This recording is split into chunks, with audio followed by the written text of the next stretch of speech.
I slipped in unnoticed, grabbed a drink from the bar, and then retreated to a dark corner where I could quietly observe what was happening.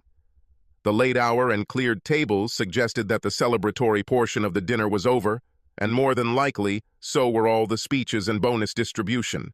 Now it was more like a cocktail party.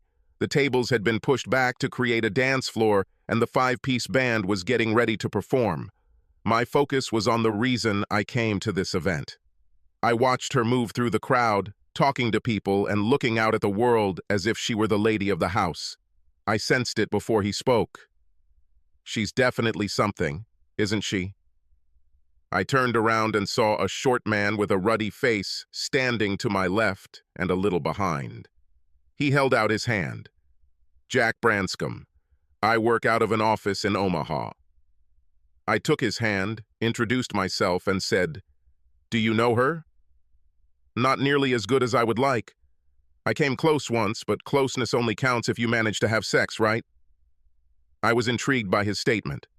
"You came close? How was it?" "Are you new to the company? Don't you know who she is?" "I'm just a guest." "Well, little Amy, these are the boss's personal reserves, but when he's in the mood, he shares. The Omaha branch was the company's poorest manufacturing division. One day, the boss and Amy flew into town. The boss gathered all the salespeople in the office for a meeting, and then read us the law on mass layoffs. He told me to turn everything upside down, otherwise he would close the office and we could all go looking for new jobs. And then he said, "But to give you a little incentive, I'll make it interesting and give a prize to the best seller.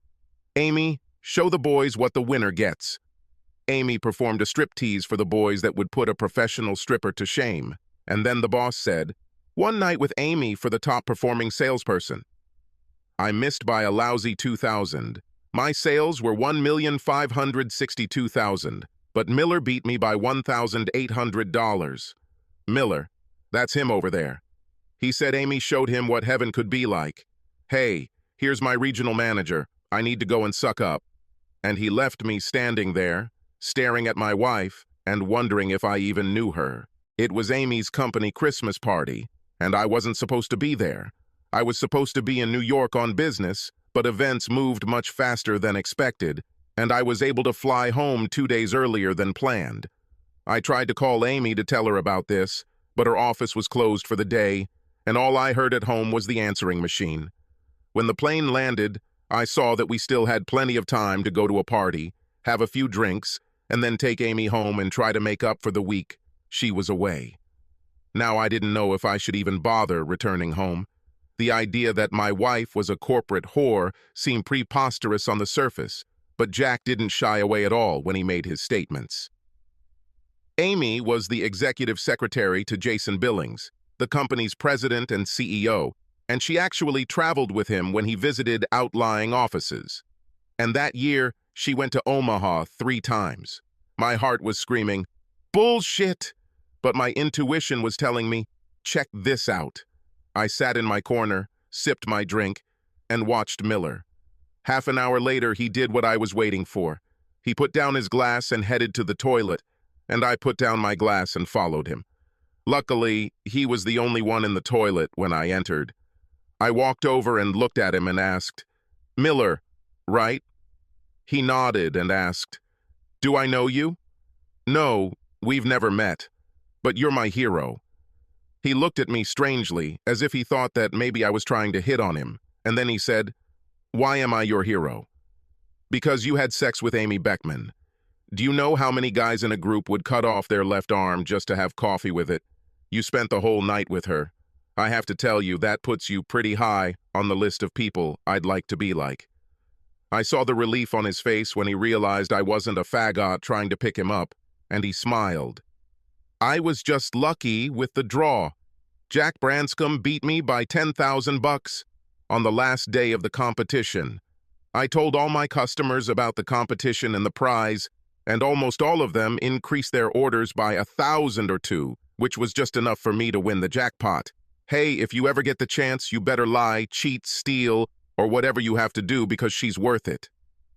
He started rummaging through his wallet, and when he pulled it out and opened it, he took out a Polaroid picture and showed it to me. I keep this to inspire myself on days when sales are slow. Yes, that was Amy in all her naked glory. Oh my, I said thoughtfully. Some guys get really lucky. Yes, and it will blow some guy's ass, especially trusting husbands. I returned to my dark corner and prepared to watch. Amy didn't expect to see me for another 2 days, and I was curious to see what would happen. As the party began to wind down, I walked out into the hotel lobby and sat down, where I could watch the doors to the banquet hall. Jason and Amy were the last to leave, and I had a newspaper in front of my nose, which I pretended to read as they passed me. I heard Jason say, "Will you leave yours here and come back for it in the morning?" "No, you can follow me." And then they were out of earshot. I guessed that Jason was going to follow Amy to our house, and I needed to beat them there so I could clear the answering machine. I drove like crazy and broke every speed limit in the city. I ran toward any light that caught my eye, and all a stop sign was to me was something to look at as I drove by. I parked around the corner, ran up to the house, walked in, and ran to the answering machine. I pressed play, and as soon as my message appeared, I pressed delete, and then hurried to the hallway closet where I kept my camera bag. I pulled out my Nikon and checked what I had left on film, then grabbed my camera bag and ran up the stairs. I positioned the video camera so that no one would notice it and then focused it on the bed. At the last minute, I remembered the little red light and ran to the bathroom and grabbed a Band-Aid to cover it. 5 minutes later, I heard the garage door opener start working, and I walked out of the bedroom, up the stairs, and peeked around the corner. Amy walked in, headed straight to the bar and grabbed a couple drinks, and about 2 minutes later, Jason walked through the front door. That bastard had the key to my house. Amy walked up to him, handed him the drink, and raised her face for a kiss.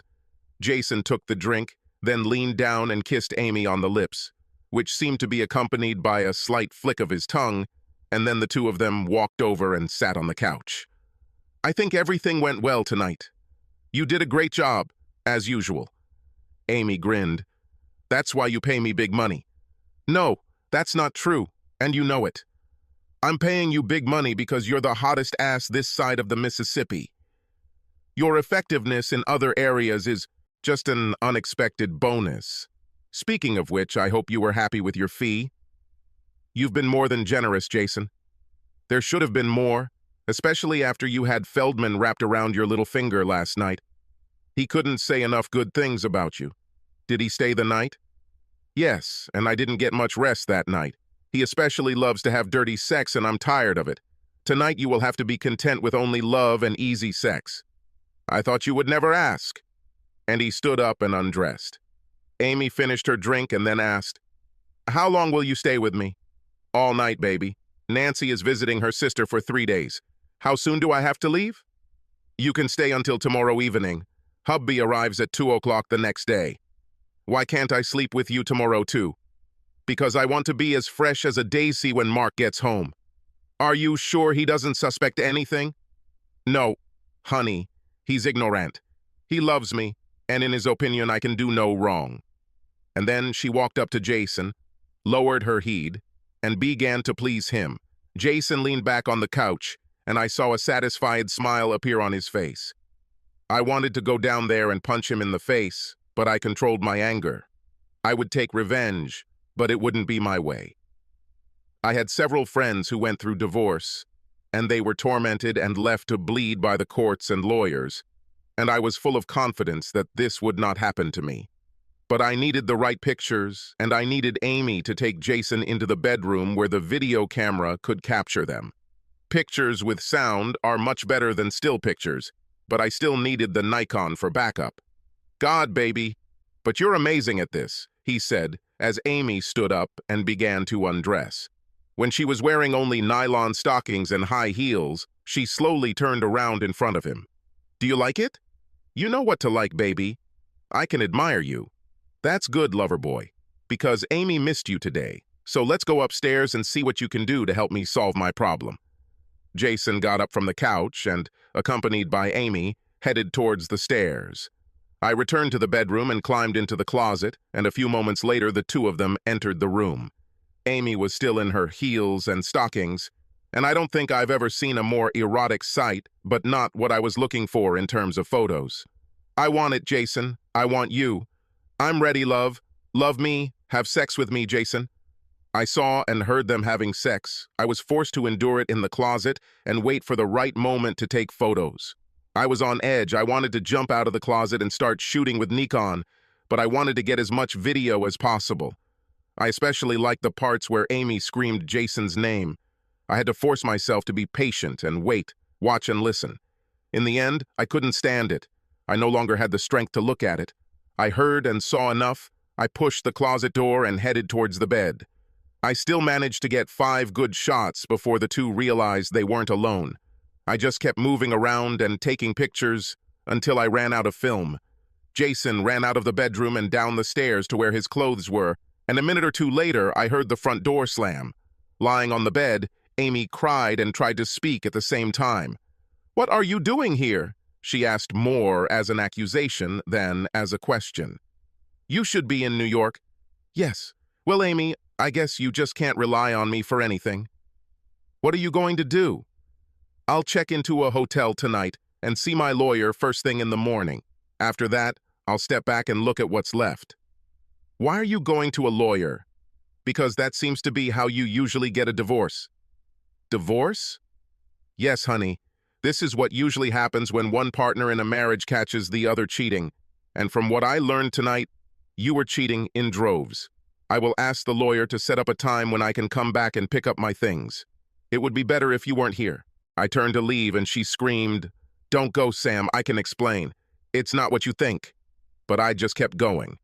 I wasn't surprised when I came into work the next morning to find 7 messages from Amy on my voicemail. I removed them and got to work. Around 9, my secretary poked her head into my office. "Your wife is on the 3rd line." I was ready to tell her to shut down and not answer Amy's calls anymore, but then I thought it wouldn't be fair to Megan to put her in the center of things. I picked up the phone and pressed the 3rd line button. "Yes?" "Come home, Sam. I cried all night. I love you, honey, and I need you here." "Cool shit, Amy. I don't want to be around you at all." "Can we at least get together, sit down and talk?" "I don't see any need, Amy. I heard enough last night just listening to you and Jason. I can't for the life of me think of anything you could say that would make what I heard inappropriate." "I don't know what you heard, Sam, but I can explain if you just give me a chance." "Okay, Amy. Where and when?" "I don't want to do this in public, Sam. Just come home tonight and we can talk." "I'll agree, Amy, but you should know that I know a lot more than you might think. The first time I catch you in a lie, or even a slightly embellished truth, I will leave." "Fair enough. I'll be there by 6. I arrived at 6:10 and found Amy sitting at the kitchen table. There was an open bottle of white wine in front of her and 2 filled glasses on the table. "Getting me drunk won't help you, Amy." "I know, but maybe the wine will take the edge off a little." "There is no tension on my part, Amy. Just regret that what I thought was so good was actually rotten to the core." "Please, Sam. Give me a chance to explain. It's not what you think." "Let me tell you what I think, Amy." "No, let's do it this way. Let me tell you what I know. I know you're a slut. I know of 3 men you've had sex with this year, and from what I've heard, the number is probably much higher. I saw you having sex with Jason. I heard you tell him how much Feldman enjoyed having dirty sex with you, and a man named Miller was all too happy to show me a nude photo of you and tell me what a wonderful night he had with you. Prize in the competition. For heaven's sake.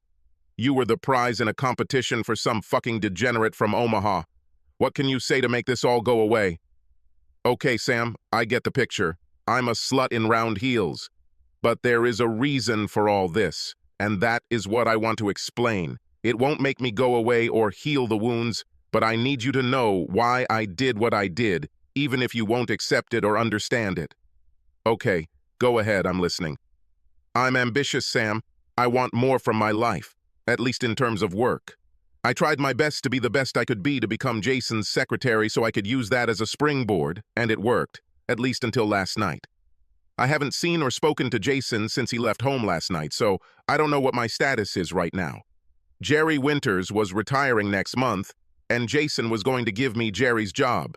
I would be the VP of sales, and the chances of the frontrunner taking over as president and CEO when Jason decides to call it a day are slim. So I did a few things that were outside the scope of our marriage, but so what? I wouldn't be the first woman to get laid on her way to the top. Besides, it didn't cost you anything. You were never home. Are your underwear clean, Sam? Did you ever get a taste of the weird while you were out there traveling around doing business for your company? Yes, Amy, my underwear is clean. I had my chances, and there were many of them. Women who twirled in front of me like you twirled in front of Feldman, but I always said no. I always said no because I knew there was something better waiting for me at home, but I think that's not really the case, is it? Of course you know that. I love you, Sam. You know it. You should know this. We couldn't have been together for as long as we have without your knowledge. What I did while you were away didn't change my feelings for you. It definitely didn't sound like that last night. I clearly heard you swearing at me through your moans while you and Jason were jumping on the bed. Honey, it was all bullshit. While you were taking photos, did you happen to notice the size of Jason's man tool? He's half the size of you. Like most men, who feel inadequate on some level, Jason needs to stroke his ego. That's all it was, honey, just bullshit to make Jason feel better. Nothing more, Sam, I swear. It doesn't change anything, Amy. You are still an unfaithful wife and a slut. What's so damn important about being a vice president or becoming president and CEO? I earn more than enough for the two of us. First of all, you never had to go to work. That's where you're wrong, Sam. I need financial security gives for me to climb the career ladder. So now, on top of everything else, you're saying I'm a bad provider. Oh, you're a great provider now, Sam, but what about next year or the year after? You're having a heart attack, Sam, just looking for a time and place for it to happen. Your job and the way you do it will kill you, Sam. You are on the road 3 weeks out of 5. Eat bad food, sit in living rooms, and drink in the evenings because you have nothing else to do. When you come home, you spend 10 to 12 hours a day in the office and still bring work home in the evenings and weekends. When you leave, Sam, and I will stand and look into the coffin, all I'll have left are memories, equity in the house, and $500,000 in life insurance. $500,000 sounds like a lot, but it's not. If I try to keep the house, I'll have to use up most of it to pay off the mortgage, or at least lower it enough so that I can refinance and get a payment I can afford. Taxes, whatever they were, would take some of this money, and then I would have to pay off all our debts, because I would not be able to pay them on the secretary's salary. I wouldn't have much left, and I'd still have to work to make ends meet. Well, you're right about one thing, Amy. You will definitely need financial security because it's over between us. Perhaps there was a chance, a very small one, that we could survive your affair. Perhaps I could understand and forgive this, but there is no way I can accept what you do. If you try to divorce me, Sam, I will fight you every step of the way. I will hire the best divorce lawyer in the area and fight this. I love you, and I know you love me, and I know we can get through this. You won't fight me, Amy. Do you know why? Because of your precious safety. That's why. Right now, you can go to Jason and say, I am a free lover. We don't have to hide behind Sam anymore. Who do you want me to sleep with next? But if you resist me, I will trample you and Jason into the dirt. I'll make sure his wife gets copies of all the photos, and when she's done with Jason, you'll be lucky to have a job at all, let alone a VP position. It's your choice, Amy, and if I were you, I'd think long and hard about it. Now that I'm here, I'm going to go upstairs and get some things. I grabbed my bag and threw some shirts and underwear into it, and then took out the video camera from where I hid it and threw it into the bag. Then I headed back down. Amy stood at the bottom of the stairs, tears streaming down her cheeks. Please, Sam, please don't do this. I love you, Sam. Honestly, I love it. We can work it out, honey. Just give it a chance. I shook my head, said, Goodbye, Amy, and walked out. The next morning, I showed up to Jason's office at the crack of dawn, so early that he wasn't even there yet. I was sitting in a chair directly in front of his office door when he entered it. His face paled and his gait slowed when he saw me, but he feigned bravado. You're the last person I expected to see here. I've come to make you an offer you can't refuse. When I left his office, I ensured Amy's safety. She would get the job of VP of Sales, and all I had to do was promise that the photos I took would never be seen by Jason's wife. I told him that he had this promise as long as he treated Amy fairly. Treat her well, and you'll never hear from me again. Deceive her, and not only your wife, but everyone else will see them. Why are you doing this for her? I would have thought that under the circumstances, you would have gone after her, like Attila the Hun prowling the steppes of Russia. Once upon a time, long ago, I loved her and she loved me. It must be worth something. She still loves you. What she did has nothing to do with how she feels about you. Maybe not, but for me it is. The divorce was finalized 2 years ago. I get cards from Amy for Christmas, Easter, Valentine's Day, Sweetest Day, my birthday, and any other holiday she might send a card for, and they are always signed, "Much love, Amy," and all with, "Please call me sometime, I miss you." She was promoted to vice president, and has since been promoted to executive vice president in charge of operations. Ironically, Jason's company bought out my company, and I currently work in the department headed by my ex-wife. Everyone at my old company knows that there will be a reorganization in the near future, and that many positions will be eliminated due to duplication. I have no idea where I stand on the totem pole, but wouldn't it be a major kick in the ass if my concern for Amy's safety cost me my